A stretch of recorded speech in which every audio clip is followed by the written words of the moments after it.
Alright, we've been busy at this. This is something I wanted to include, so I've been working on it, finally got it working. So in addition to just the regular color change, the regular effect change, I'm actually going to build out what are called transitions. And I'll kind of demo it real quick here, but I have a bunch in my head. They're probably not all going to come to pass, but I wanted to show what I've got so far. So this is just basic colors for now. I'm not doing anything crazy on these, just to kind of demo the differences. So this is going to be standard color change. What that is as soon as you hit the color change, it just goes right to the next color.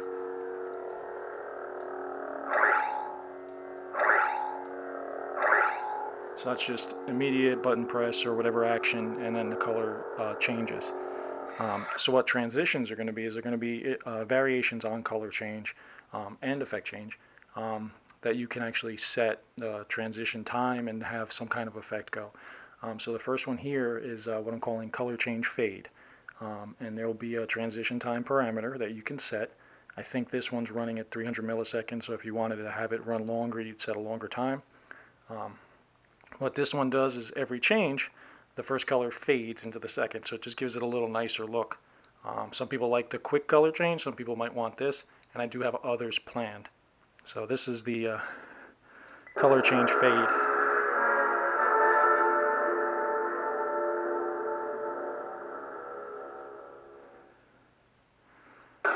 So now when I go to change the color, there'll be a fade from the first color to the second. And again, this one I think is 300 milliseconds. So it's not overly long, but it just gives it kind of a nice transition.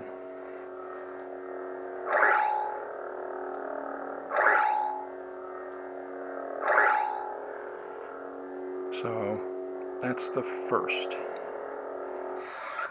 And because you can set that transition time, I actually have something else I'm demoing with this. So one of my more popular styles I built originally, particularly for my Kylo Ren blade, was the Pull to the Darkness.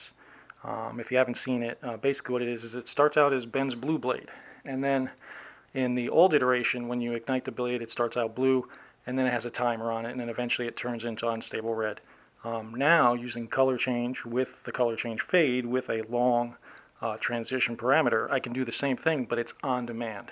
So instead of only going from blue to red once, now you can control when you want it to happen, and you can also go backwards. You can go from blue to red, and then go from red to blue. And this is just for my Pull to the Darkness. It's for any version you want. So I'll demo that. So Pull to the Darkness starts out as Ben Solo's blue blade, and then anytime I want, I can activate the color change. And this actually does a color and effect change in one, and it goes to unstable red. Now it's a little quick. I probably would stretch this out for transition. And again, it's controllable. And then I can go back. So now instead of it just being a one-off type of thing you can do on your styles, this actually is now completely controllable. So particularly for my events, I'll be able to just go back and forth as I want.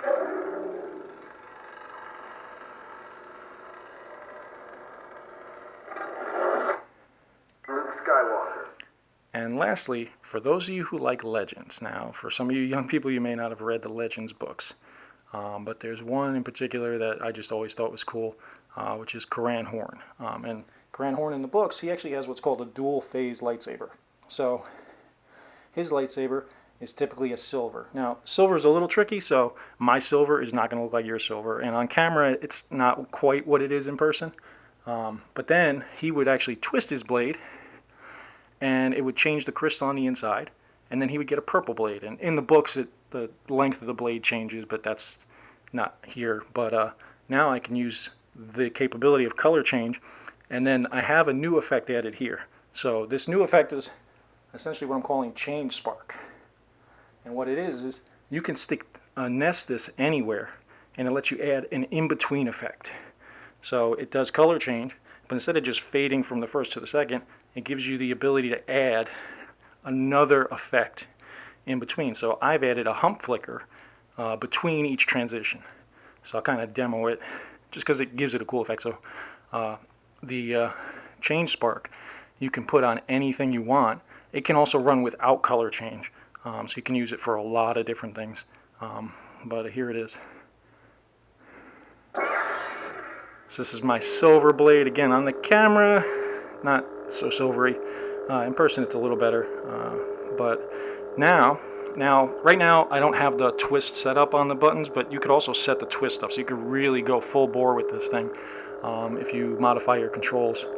So this right now though, what's going to happen is when I change color, there's going to be a hump flicker effect real quick, and then it'll go into the purple. So that's a short hump flicker, but it just gives kind of that nice, like as if you were really changing that crystal. And then of course you go back. So this is using the color change, but with the new nested ChangeSpark to give that effect off. So ChangeSpark is a lot more customizable than just a regular fade. And again, it will work on its own as well. But anybody out there who likes Karan Horn, who's always wanted to be able to do his saber, now that's possible with this. So definitely working on more, but just wanted to show you all what we got in the pipeline for you.